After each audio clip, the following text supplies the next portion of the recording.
Good morning. Hope you're having a day that's at least slightly more secure than your job will be once AI takes over everything, according to billionaire tech whisperer Mark Andreessen. Yes, the guy whose name sounds like a luxury watch brand and who co founded Andreessen Horowitz. There's a real chance that being a venture capitalist might be one of the last jobs left for us humans. He dropped this spicy take on his podcast, The Ben and Mark Show, which honestly sounds like two dads who accidentally built the future in their garage. He said, and I quote, "When AIs are doing everything else, venture capitalism may be one of the last fields that people are still doing," which is both comforting and terrifying, like being told you're the last contestant on a cooking show after all the chefs have been replaced by sentient microwaves. So, what makes VC work so AI proof? According to Mark, it's not just about numbers or trend chasing or pretending you understand a pitch deck that looks like it was made by a caffeinated raccoon. No, it's about reading people. He says half the job is being a psychologist. You're basically investing in a person's ability to convince you that they'll become the next Elon Musk without also becoming the next Theranos documentary. It's all about intangibles, judging character, ambition, resilience, ego size. You know, the stuff you can't exactly feed into ChatGPT and expect a term sheet to come out the other end. But here's where it gets wild. The same guy saying, only humans can do this job, also recently announced that his firm Andreessen Horowitz is investing in, wait for it, Slingshot AI, a company that's building the world's first neural network for psychology. Yep. While he's telling us the VC job is safe because it needs deep human emotional insight, he's also handing millions of dollars to a startup that's literally training machines to do deep human emotional insight. He said, "We set out to find the best team in the world building a foundation model for psychology, and we feel confident we found it." That's the kind of sentence that sounds inspiring, until you realize it might be how the AI apocalypse starts. Not with a bang, but with a pitch deck and a demo that reads your childhood trauma in zero point 0.4 seconds. So let's get this straight. We're now building AI that can diagnose your mental state, evaluate your business pitch, and probably ghostwrite your LinkedIn humble brag. Meanwhile, the VCs are saying their job is safe because they're really good at reading people, as they invest in tools designed to do exactly that. At this point, we're in a feedback loop, where the only jobs left for humans are the ones where we invest in the AI that's replacing humans in other jobs, while we try to convince ourselves we're still special. Are we the investor?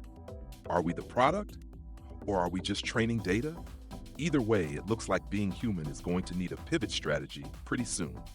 And if AI ever learns how to wear a Patagonia vest and nod thoughtfully during a pitch, it's over for all of us.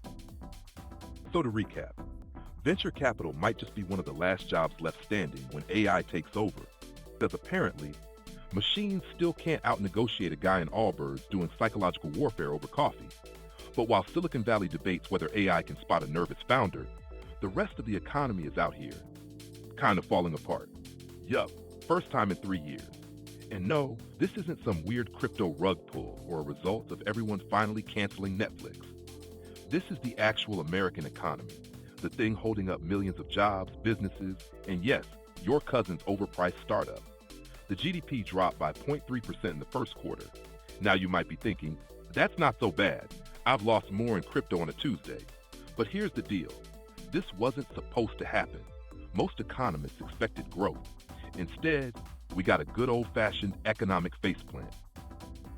The import problem. Let me paint you a picture. Imagine America as a giant Amazon customer, and just before shipping fees go up forever, it panic buys everything. That's basically what happened. Businesses were scrambling to import as much stuff as possible before President Trump's new tariffs kicked in. Think car parts, steel, tech equipment, you name it. They hoarded it like it was Black Friday, and the tariffs were an angry mall cop. This surge in imports crushed GDP.